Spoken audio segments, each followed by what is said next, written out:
আরেকটি নতুন ব্লগে আপনাদের সবাইকে স্বাগত জানাই। তো অনেক হলো শর্ট ব্লগ।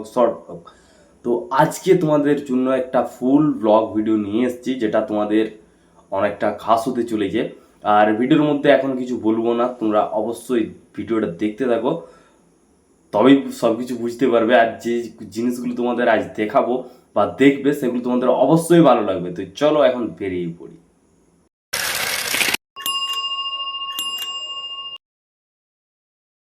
তো আবারও চলে এসেছি যেখানে আমাদের ছোট্ট নদীর মতন জায়গাটা, এটা দেখতেই পাচ্ছ। আর এই জায়গাটা ভোলার মতো নয়, খুব সুন্দর একটা জায়গা। এখানে জল প্রচুর পরিমাণে বয়ে যাচ্ছে। তো চলো এবার যাব কালী মন্দিরের দিকে, তোমাদের ওখানে কিছুটা অংশ তুলে ধরবো। তো চলো এখন যাওয়া যাক কালী মন্দিরের দিকে। সোজা মা কালীর কাছে চলে আসি, এসে পর প্রণাম করি। প্রণাম করার পর বাইরে থেকে বেরোই। বেরোনোর পর এই যে দুটো বাড়ি দেখতে পাচ্ছ, এই বাড়ি দুটি করা আছে বৃষ্টির জন্যে। কেননা দেখো, বর্ষার সময় কেউ যদি মারা যায়, তো এখানে গেলে দাঁড়ানোর একটা জায়গা চাই, তার জন্যই ঘরগুলো করা আছে। তো তোমাদের আমি বলেছিলাম যে এমন একটা জায়গায় যাব যেটা তোমাদের দেখে খুব ভালো লাগবে। ভিডিওর শুরুতে এটা বলেছিলাম, আর আশা করি থাম্বনেল দেখে তোমরা বুঝতে পেরে গেছো যে কোথায় যাওয়ার কথা বলেছি।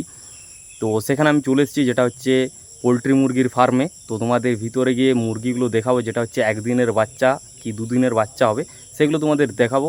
তো চলো এখন ভিতরের দিকে যাওয়া যাক। তো পোলট্রি ফার্মের গেট দিয়ে সোজা ঢুকে পড়ি পোলট্রি ফার্মের ভিতরে। তো আমি চলে এসেছি ফার্মের ভিতরে, আর এখানে দেখতে পাচ্ছ প্রচুর পরিমাণে বাচ্চা আছে। আর এরকম গোল ঘেরা করা আছে, যেটা হচ্ছে চারটা করা আছে। চারটাতে প্রায় 2200 থেকে 2400 বাচ্চা আছে। প্রতিটা ট্যাঙ্কে 500 থেকে 600 বাচ্চা আছে। আর আসতে কিন্তু আমার একটা চোখে পড়ে, যেটা হচ্ছে কালো কালারের একটা বাচ্চা, যেটা এখানে দেখতেই পাচ্ছ। ওই যে দূরে দেখা যাচ্ছে একটা কালো কালারের বাচ্চা। এত সাদা বাচ্চার ভিতর একটা কালো বাচ্চা রয়েছে বলে ওটা চোখে খুব লাগছে, তাই তোমাদের একটু দেখিয়ে দিলাম। ওই যে দেখতেই পাচ্ছ মিডিল পোর্শনে কালো কালারের বাচ্চাটা দেখা যাচ্ছে। তো দেখো, এই বাচ্চাগুলো 1-2 দিনের বাচ্চা, জাস্ট আজ সকালেই এসছে। তো এদের খুব যত্ন সহকারে লালন পালন করতে হবে 7 থেকে 8 দিনের মতন। কেননা বাচ্চাগুলো এত ছোট, এদের ঠান্ডা লাগতে দেওয়া চলবে না, খাবার ঠিকঠাক দিতে হবে, জল ঠিকঠাক দিতে হবে। তো এখানে দেখতে পাচ্ছ খাবার ঠিকঠাক পরিমাণে দেওয়া আছে, জল দেওয়া আছে। এই যে সাদা ক্যানগুলো দেখতে পাচ্ছি, ওইটাই জল আছে। আর ওই যে লাল ক্যানটা যেটা দেখতে পাচ্ছ ছোট্ট করে, সেটাতে খাবার দেওয়া আছে। তো এরা সবসময় খাবার খাবে, জল খাবে। আর এদের ওষুধও দেওয়া হবে, যেটা 1-2 দিনের মধ্যেই দেওয়া হবে। 7-8 দিন খুব একটা কষ্ট, খুব পরিমাণে খাটতে হবে এদের পেছনে, তবেই এরা জলদি বড় হবে। আর তুমি যত কম নজরে রাখবে তত ক্ষতি, যত ঠিকঠাক তুমি এদের নজরে রাখবে, ঠিকঠাকভাবে দেখবে, তবেই এরা কিন্তু তত তাড়াতাড়ি বড় হবে আর তত ভালো থাকবে, বাচ্চা মারা যাবে না। আর বেশি না দেখলে বাচ্চা কিন্তু অনেক পরিমাণে মারা যাবে, সেটা খুব একটা খারাপ বিষয়।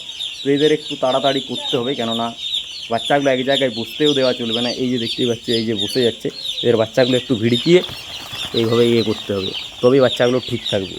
তো আজকের ভিডিওতে তোমাদের অনেক কিছু দেখানো হলো। সকালবেলায় কালী মেলার জোড়, আর এখন পোলট্রি ফার্মের পোলট্রি বাচ্চা, যেগুলো 1-2 দিনের বাচ্চা, সেগুলো দেখানো হলো। তো আজকের ভিডিওটা এইখানেই শেষ করছি। আর দাঁড়াও, এখনই শেষ নয়, কিছু সিনেমেটিক শট আছে, সেগুলো দেখে নাও।